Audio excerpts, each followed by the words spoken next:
Good morning. Welcome to day 39 of 100 Days Posting on YouTube with Michelle Lives Embodied. We're having coffee outside, and I'm going to make this really quick because it is probably one of the hottest days in Texas right now, in Houston. Oh, it feels like it's one of the hottest days.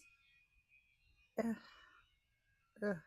Plus, my long guy is going to be coming out today and cutting the grass, and he'll probably be coming anytime now. So,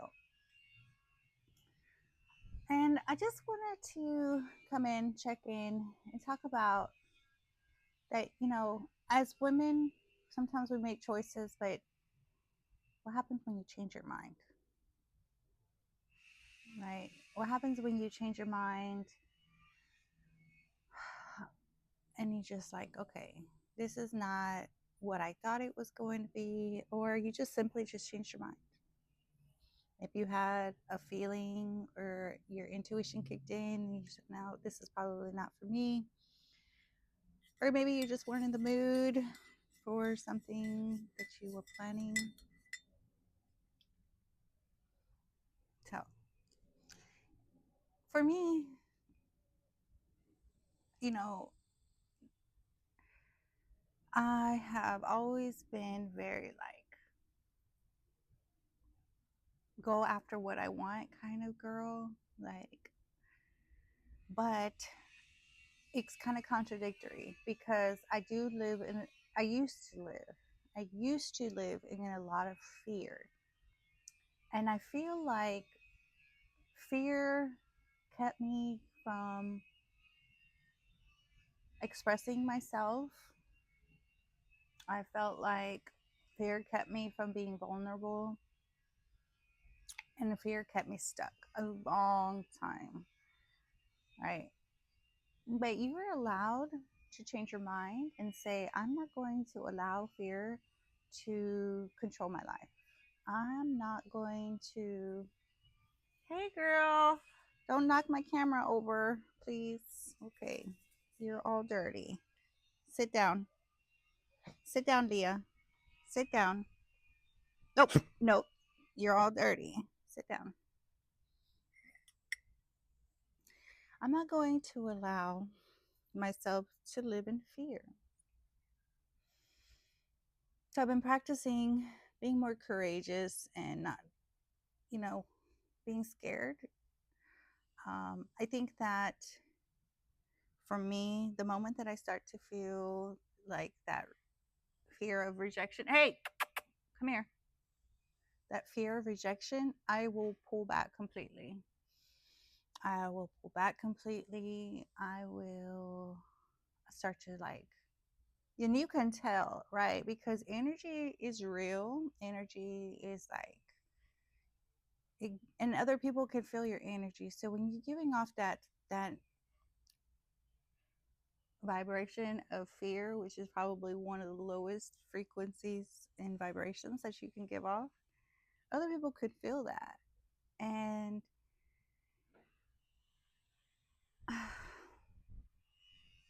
it's not I don't know how to describe it. How, if you've ever been around somebody who has been scared, it's just like you just look at them and you're thinking like, what are you scared of? Like, okay, so one of my biggest fears always has been roaches, like those big roaches. Ah! And probably now that I have brought it up, probably see one. So, have you ever noticed that when you bring something up, you mention something and you talk about it, and then you see it, whether it's a car, situation, person, or something? Yeah, for me, it happens a lot. I like to think it's not a coincidence, right? So everything is divinely connected in some sort of way.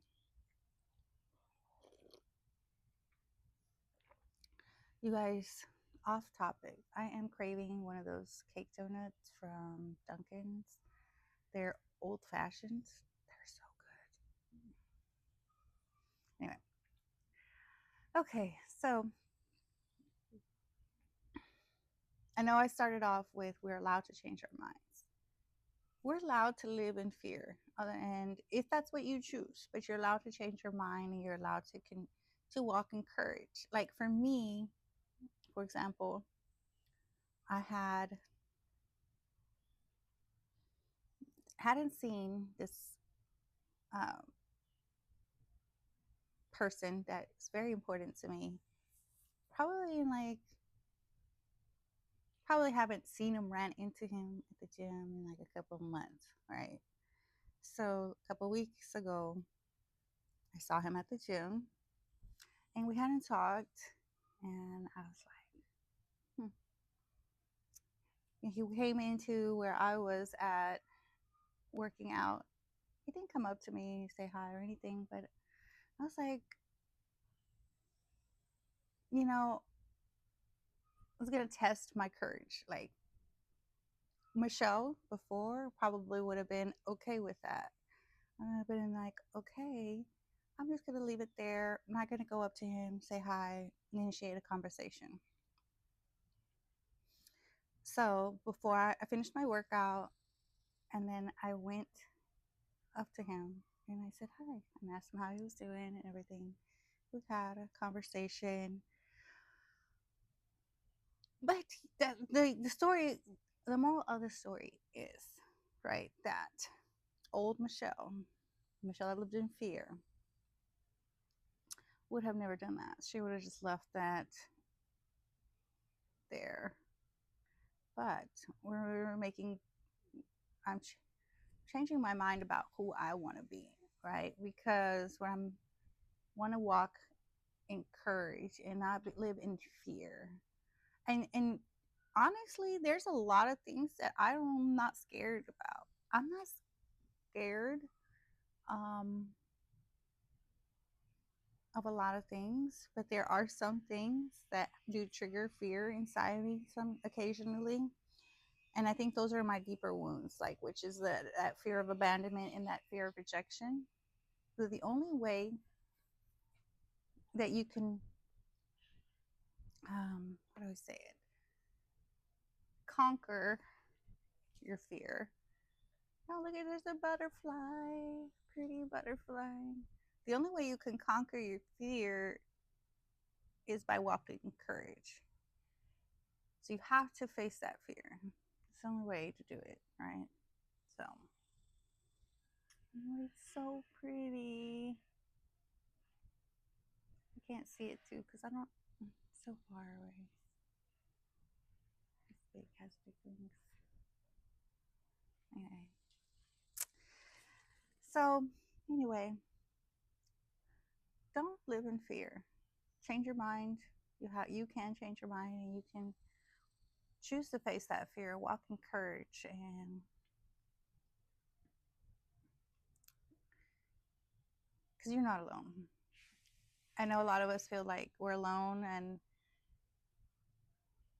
that fear is not as big as you think it is. It's bigger in your mind than it is in real life. The things that we actually should be scared of, we probably aren't, which for me is like those real life's fears. Little secret, I don't lock my doors. My son has to come back behind me and lock my doors, especially to the house, because I don't have a fear. And maybe I'm crazy. Don't judge. Maybe I'm crazy, but I don't lock my door. I hardly ever lock my car door wherever I'm at. I'm at home, I'm at work. If I go to the store, yes. Like if I go to HEB, Walmart, or Kroger, I usually do try and lock my door because, hey, those are some areas that I just don't trust. But like if I'm at home, parked in my driveway, or I'm at work, I don't lock my door. It stays open. So anyway, like that kind of thing, I should be scared of, right? I should be scared that somebody's gonna come into my house and hurt me and my kids, but I don't have that fear. So instead of, I'm scared of other things that are not as big as the things that I should be scared of, which is ironic for me. So there's a couple of them, or is that the same one? I can tell. You guys, I am almost at 50 subscribers. So, if you know anybody, friends or family, have them subscribe. Michelle wants to be able to go live. Like, I want to be able to go live. Like, I don't know, build a bigger audience with the community here on YouTube. We're still learning though, and I don't have it all figured out yet. Part of becoming the woman that I admire, she's learning, right? The Being the woman that you admire is not a destination, it's more or less a journey, right? Because even as time passes, there are more than one. There's so many butterflies out today. Hmm, captivated. Hey, hey, hey.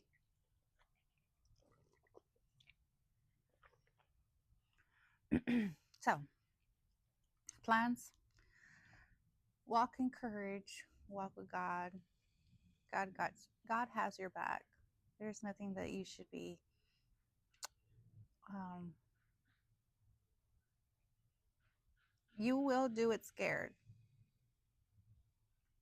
because the fear doesn't leave you, but you're going to walk with courage and you're going to walk with fear, and God's going to be right there by your side. And that's the most important thing. So do it, and do it scared. You do it, and you may not do it perfectly. You do it. You speak your truth. Your voice may crack when you speak your truth, but just speak your truth. Um, don't be scared of being seen, heard, or felt. Anyway, so been 12 minutes, and I think I've covered the points I wanted to make. And today I'm planning on going to the gym. Actually, I think I might just leave the gym for maybe tomorrow, maybe later this afternoon, but I do want to get some chores done around the house. Um, yeah, I think for me right now, it's part of maintaining some of my sanity is making sure that my home is maintained, and because I can get a little anxious if my house is not, I wouldn't say I'm not a perfectionist. I stopped being like that long ago. And and for a good reason, because when you have kids, there's always going to be something to clean up. There's always going to be something to do. There's always laundry to fold. There's always laundry to wash. There's always something going on, and it's never ending. And if you're a working mom and you're maintaining your home at the same time, like that's amazing. You're doing a great job. Like, but I have stopped trying to be for not perfect, because we're not perfect, but trying to be what society makes you think that your house has to be clean and perfect all the time, or you're not doing a good job. Honey, you got food in your table, food in the fridge, your kids are taking care, got a roof over their head, your kids are not running the streets, your kids are not being bullies, your kids are making good grades in school. Hey, you are overall doing the best job that you can, and that's important. That's the most important thing. It's like showing up and doing the best job that you can, and don't let other people make you think that you're not doing enough, because fuck their opinion and fuck their perspective on your life. Okay, that's just my opinion. You don't have to take it, and they could say, well, fuck your opinion, and I'm like, yeah, sure, I don't care. Excuse my language, but I feel very strongly about that.